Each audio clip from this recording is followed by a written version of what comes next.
시편 60편도 역시 다윗의 시로 알려져 있습니다. 표저의 수산 에돛에 맞추어 부르는 노래라고 기록되어 있는데, 수산 에돛이라는 말은 증거의 백합이라는 의미가 있습니다. 앞에 59편과 같이 어떤 곡의 이름으로 볼 수 있다고 볼 수가 있습니다. 증거의 백합이라는 노래의 그 곡에 맞춰서 부른 그런 노래라고 이해하면 될 것 같습니다. 또한 그 역사적인 배경도 잘 나타나 있습니다. 그것은 다윗이 정복 전쟁을 한창 진행하고 있을 때였습니다. 표제의원은 다윗이 아람 나하라임과 아람 소바와 싸울 때에 모압이 돌아와서 소금 골짜기에서 에돔군 12,000명을 죽였을 때 지은 시라고 기록되어 있습니다. 이것만 볼 때에 다윗이 아람군과 싸웠는데 요압이 이 소금 골짜기 거기서 에돔군 12,000명을 죽였다는 말이 잘 이해가 되지 않을 수도 있습니다. 이 사건은 사무엘상 8장과 사무엘하 8장과 역대상 18장에 기록되어 있는 내용입니다. 이것은 다윗이 아람 연합군과 전쟁을 치르고 있을 때에 에돔이 이스라엘 후방을 공격했을 때였습니다. 그래서 아주 국가적인 큰 위기가 왔던 그런 시기였습니다. 그때 요압이 에돔으로 돌아가서 거기에서 그 에돔군을 쳐서 승리를 거두었던 적이 있습니다. 지금 이 시를 기록할 때는 요압에 의해서 에돔을 치기 전의 상황이었죠. 그래서 이스라엘 백성들 가운데 큰 위기가 있을 때였다고 볼 수가 있습니다. 이렇게 다윗이 하나님께 간구한 기도를 하나님께서는 들으시고 요압을 통해서 에돔을 물리쳐 주셨던 것입니다. 그러므로 이 시는 다윗이 큰 위기 가운데 빠졌을 때 지은 시이죠. 그 가운데 다윗은 모든 승패가 하나님께 달렸다는 것을 고백하고 하나님의 언약을 기억하면서 새롭게 용기를 얻었던 것입니다. 그래서 오늘은 위기 가운데 빠졌을 때라는 제목으로 말씀을 살펴보고자 합니다. 첫째로 위기 가운데 있을 때에 모든 것이 하나님의 손에 있음을 기억해야 합니다. 1절과 2절입니다. 하나님 주님께서 우리를 내버리시고 흩으시고 우리에게 노하셨으나 이제는 우리를 회복시켜 주십시오. 주님께서 땅을 흔드시고 갈라지게 하셨으니 이제는 그 갈라지고 깨어진 틈을 메워 주시어서 땅이 요동치 않게 해 주십시오. 다윗은 이런 위기의 순간에 빠지게 된 것이 바로 주님께서 버리셨고 주님께서 흩으셨기 때문이라고 했습니다. 그러나 이제는 다시 회복시켜 달라고 기도를 하고 있습니다.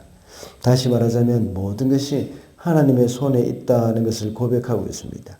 전쟁에서 지게 되는 것도 역시 하나님의 손에 있고 이기게 되는 것도 하나님의 손에 있다는 것입니다. 지금 다윗이 아람 연합군과 싸우는 중에 에돔 군대가 와서 이스라엘의 이 남쪽을 쳐들어와서 큰 위기 가운데 처하게 된 것도 하나님이 하셨다 하는 것을 고백하고 있는 겁니다. 그러니 그 위기 가운데서 건져달라고 간구하고 있는 것이죠. 실제로 다윗이 아람과 싸우러 가서 이스라엘의 소금 골짜기 그 지역이 방어력이 아주 약한 것은 당연한 일이죠. 그렇지만 하나님이 에돔 군사들에게 만약에 두려움을 주었다면 에돔 군사들이 감히 이스라엘을 쳐들어오지 않았을 것입니다. 지금 제가 몇 번 말씀드린 적이 있는데 하나님이 주위 민족들에게 두려운 마음이 들게 하셨을 때에 감히 그들은 이스라엘을 해치지 못하였고 쳐들어오지도 못했습니다. 창세기 35장에 야곱의 가족들이 하나님을 두려워하고 스스로 거룩하게 하였을 때에 주위의 민족들이 두려워서 감히 야곱의 가족들을 뒤쫓아오지 못했다고 기록되어 있습니다. 이와 같은 맥락에서 볼 때에 하나님이 에돔 군대에게 두려움을 주셨더라면 쳐들어오지 못했을 것입니다. 그래서 다윗은 하나님이 그렇게 하셨다고 고백을 하고 우리를 회복시켜 달라고 기도를 하고 있는 것입니다. 하나님이 에돔으로 하여금 쳐들어오게 하셨다면 무찌르게 해주시는 분도 역시 하나님이시라는 것을 고백하고 있습니다. 우리 삶에 찾아오는 위기 가운데서도 역시 이 위기를 하나님이 주신 것이라고 생각하고 또다시 하나님이 해결해 주시도록 기도하는 것이 마땅합니다. 모든 것이 하나님의 손에 있는 것이기 때문입니다. 둘째로 위기 가운데 있을 때에 하나님의 언약을 기억해야 합니다. 6절입니다. 하나님께서 성소에서 이렇게 말씀하셨다. 내가 크게 기뻐하면서 뛰어놀겠다. 내가 세겜을 나누고 숫꽃 골짜기를 측량하겠다. 방금 6절만 읽었지만 사실은 6절부터 8절까지가 모두 하나님의 약속의 말씀을 근거로 해서 기록해 놓은 말씀 부분입니다. 이 약속이 바로 하나님이 가나안 땅을 기업으로 주실 것이라는 것을 상기하고 있는 것이죠. 그래서 그것을 근거로 해서 이스라엘의 승리와 이스라엘의 구원을 위해서 기도를 하고 있는 겁니다. 하나님은 신실하신 분이시기 때문에 약속을 반드시 지키시는 분입니다. 그 약속을 근거로 해서 기도를 할 때에 하나님이 응답을 하시는 것이죠. 우리는 위기 가운데 있을 때에 하나님의 약속의 말씀을 기억해야 합니다. 그 약속의 말씀을 의지할 때에 우리는 담대해지고 또 그 약속을 믿고 기도할 수가 있습니다. 성경은 하나님의 약속의 말씀으로 가득 차 있습니다. 바벨론에 의해서 멸망할 때도 하나님의 회복을 약속하셨죠. 그리고 다니엘서 9장에 보면 하나님이 회복시켜 주신다는 약속을 가지고 하나님께 다시 기도했습니다. 그리고 하나님은 그 약속대로 70년 만에 회복시켜 주셨습니다. 그리고 성경의 약속의 말씀 중에 가장 확실한 것이 바로 메시아에 대한 예언이지 않습니까? 그 약속의 말씀도 역시 정확하게 이루어 주셨습니다. 성경에는 이런 굵직굵직한 약속도 있지만 성도 개인의 삶을 위한 하나님의 약속의 말씀도 역시 수없이 많이 나타나고 있습니다.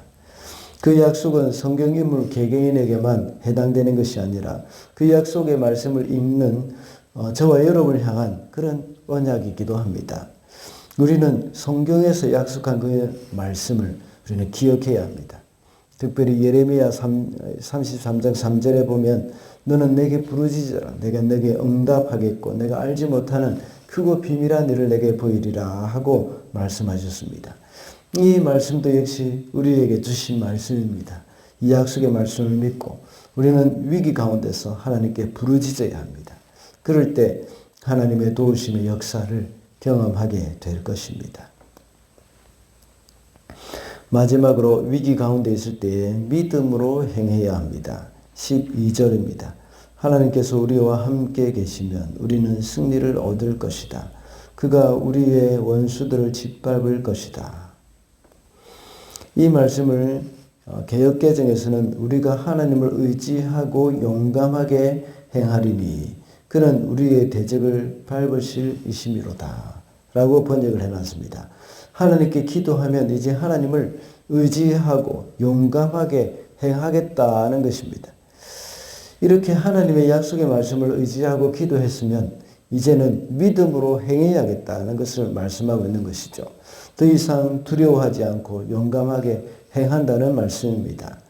그래서 요압은 군사를 이끌고 에돔을 맞서기 위해서 소금 골짜기로 향했고 거기서 큰 승리를 거두게 되었습니다. 다윗은 위기 가운데 하나님께 간구하고 난 후에 원수들을 짓밟을 것이라고 확신했습니다. 이것은 바로 믿음의 행동이었습니다. 늘 말씀을 드리지만 사사기에 나오는 이스라엘 백성들은 믿음으로 행하지 못했습니다. 그래서 가나안 땅을 정복하지 못했죠. 내 발바닥으로 밟는 땅을 다 주겠다고 약속하신 그 하나님의 약속을 믿음으로 나아가지 못했습니다. 왜냐하면 그들의 철병거를 두려워했기 때문입니다. 그래서 싸움 자체를 포기해버렸습니다. 믿음으로 나아갔으면 비록 그들이 철병거로 무장했다고 하더라도 능히 이길 수 있었을 것입니다. 우리 성도들도 위기 가운데서 믿음으로 행해야 합니다. 이것이 때로는 무모한 것이라고 생각될 수도 있습니다. 하나님이 약속하신 말씀을 믿음으로 하는 것, 이것은 무모한 것이 아닙니다. 그리고 기도해놓고 아무것도 하지 않는다면 아무 일도 일어나지 않습니다.